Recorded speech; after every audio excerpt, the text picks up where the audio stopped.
Hey guys, CKUHD here, and Apple's event was actually kind of exciting as they released a number of products including the Apple Watch Series 6, the Apple Watch SE, and the all-new iPad Air. Also with the slight change to the iPad, which is now the 8th gen, and Apple also released some software side services. So let's go ahead and cover what's going on and what's new with Apple. So let's get right into it. And first off, the Apple Watch Series 6, which is actually more of what you'd love in the Series 4 and Series 5, but it's very similar design. A new color, and there's navy blue. It comes in an aluminium finish, so it's very likely that we're going to be actually able to see what's been going on with this watch. Apple for the first time has also announced a new product red Apple Watch Series 6. So this one has a new number of innovations. On the front of the display, we're going to see a bigger and brighter display. The display is going to be 2.5 times brighter in all environments, and we're still going to see the same battery life usage over time.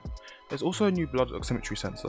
Now this shines a bright infrared light into your veins and gets a reading of your blood oxygen saturation through the color it receives. The reading takes around 15 seconds to happen, and it's actually very advanced, and this is what Apple's very proud of, further advancing the health capabilities of the Apple Watch from now. Now with this new blood oximetry sensor, you get a blood oxygen app on the Apple Watch. Also, your Apple Watch can take background readings while you're asleep, and because of this new sensor, is able to add several new health studies, including asthma research study, heart failure, and more data for COVID-19. Also, the Apple Watch Series 6 comes with a new S6 processor. This is based off the Apple A13, so 7nm hardware.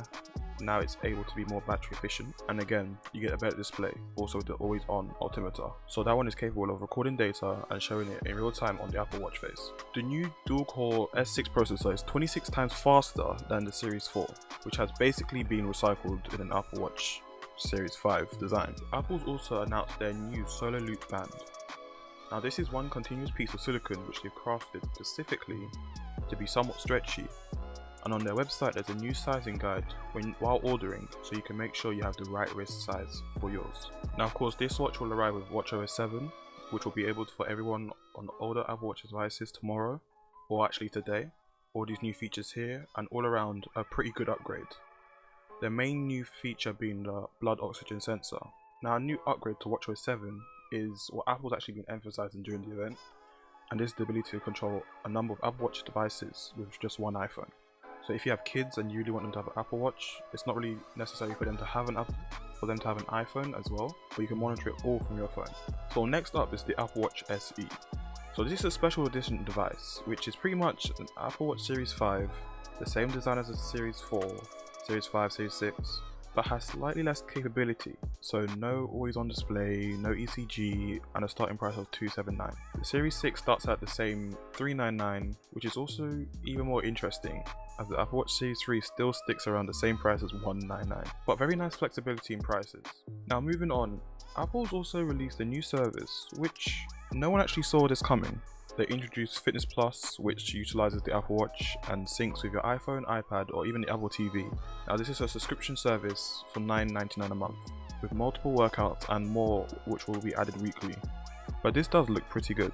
So next up, new iPads. So Apple's starting with the iPad 8th generation.